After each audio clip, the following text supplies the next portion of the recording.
It seems that each day now we are reaching new heights with earthquake activity at La Palma. Some more incredible visuals coming through the night last night into today. And we also have to revisit a topic we brought up now 3 weeks ago. And for some reason, over the last 24 hours, this Grid-Quake situation has become the talk of the internet. For those of you that watch the channel, you will remember that we made multiple videos on this Grid-Quake situation and what seemingly looked like purposeful or equally spread out earthquakes along the La Palma area. I was able to dig up some other areas that have this type of grid pattern, and you're not going to believe where this one is. What are we looking at here? We're going to try to break this all down, and we're going to do it right here, right now. Let's go.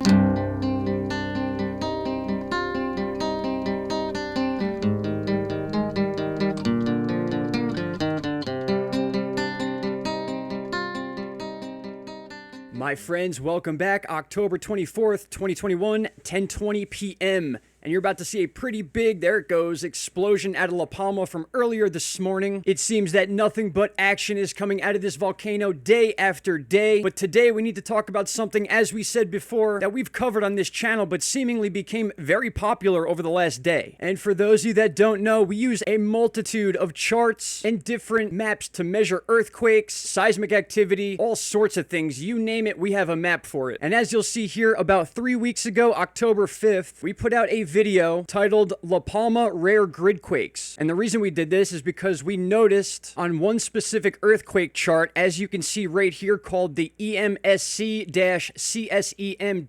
website. A mouthful, I know. But anyone with a trained eye or someone that's been looking at earthquake charts for a long time will notice something interesting right off the bat. And that is that seemingly these earthquakes are in some sort of grid pattern, equally spaced apart, and it just does not look natural. Now, when I brought this up a few weeks ago, I brought it up as something to look into because I didn't have the answers, and I sort of still don't. There's many different opinions out there, and my goodness, the internet can get crazy with theories. And trust me, I love digging into information and discovering weird and odd things all over the world, and this is definitely something that's being questioned right now. But I think we may have figured this out. Whether you believe this was purposefully done, and there's some sort of weird, quote-unquote, man-made situation going on here, or if you believe a more scientific approach that they are just sensors built into the mountain to record a very potentially dangerous volcano. Regardless of everyone's view, I like to offer different options and different ways to look at things. So we're going to look at this with an open mind and just see if we can figure it out. Now, one thing I noticed people doing over the last day, I'm not sure why this got popular all of a sudden, but if you click on each individual quake here, you will see that it reads a different reading and has its own stats. So we have a 3.2 here. We go ahead and click this one, another 3.2, but slightly different depths, you could see. So each one of these earthquakes that seems like it's in a grid pattern has its own data, which means there were earthquakes that took place. As you can see, each one is different. And now what we need to do is figure out if these are taking place in a grid pattern, as you see on this screen, or if these are just sensors picking up overall movement. And now that we have the background of what everyone's talking about, I'm going to go ahead and try to explain this. And it might not be what a lot of people want to hear, but it seems to be the truth. Now, what I did is I went ahead and I took the coordinates for 3 of these sensors that are in a straight line. All these sensors are exactly on the 2856 line. They do not move, but you'll notice the decimal point on the 17 does move. So when I click here, you'll see 87. You can see it right there. This will be 86. This will be 85.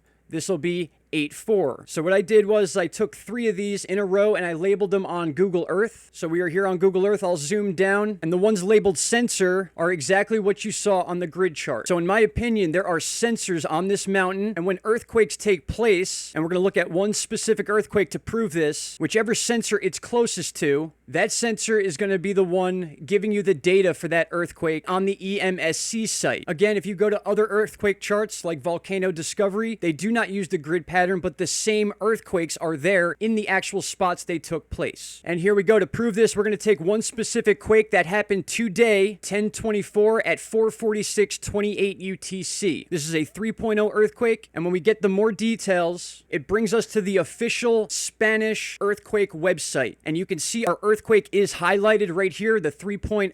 We're going to go right over to this list here, and you can see right here, this is the exact same earthquake, 3.0 at 4:46:28 UTC. We'll go ahead and click the info for that, and here we are. This is the official information for that specific earthquake, and you're going to notice something, the longitude and latitude. So we're going to take that and we're going to copy it, and this is going to tell us exactly where this earthquake actually took place. And now, as we zoom down into the area near La Palma, we're going to zoom into exactly where this earthquake is, and what you're going to notice is that the sensor that it is closest to, obviously it's not close to this one, it is closer to this sensor. This sensor has taken the data from this earthquake, and it is reading it as if the earthquake took place right here, when really it took place here. So again, I know this may be repetitive to some of you, but what's going on here is that there are built-in sensors around the actual mouth of the volcano, or the most dangerous area, and we'll zoom in a little bit more here. And just for example, let's say an earthquake took place right where this hand is. Where do you think that data would go? It would go to the closest sensor, and this would give you that data. If the earthquake took place here, on this site specifically, it would register as this area. I hope all that information was able to come together and make some sort of sense for you. Now, with all this said, I do not claim to really know this answer. I have not been in touch with the people that are in charge of these earthquakes. I'm not a seismologist myself, and what it looks like from what I've found, you can kind of picture this repeated all over this area of the mountain, a grid pattern of quakes, and you can go ahead and verify this with any of those earthquakes on your own. Basically, all you have to do is mark the sensors on Google Earth and then get the actual coordinates of the earthquake, and you'll find out that whatever sensor the earthquake is closest to, when it comes to the ESMC site, they are going to place that earthquake over the closest sensor. So in conclusion, as of right now, it is my opinion that specifically because this is the mouth or an eruption area of the volcano, these sensors were placed here in order to then later on pick up earthquakes in a more broad term and not specific coordinates. Other websites such as Volcano Discovery and the USGS, which doesn't give any info about La Palma seismic activity, but does give specific coordinates for earthquakes. For some reason, the ESMC site uses a grid pattern. Now, really quick before I let you guys go, now during the research, I found out that it's possible the Vatican has this type of grid pattern, but you're looking at an area now that also has it, and my opinion here is that it seems that certain areas of importance are going to this grid pattern or have had this grid pattern of sensors that possibly give more detail than just your average sensors spaced all over the place. It's possible that this grid pattern gives us more detail on specific earthquakes or a specific area as opposed to just random sensors.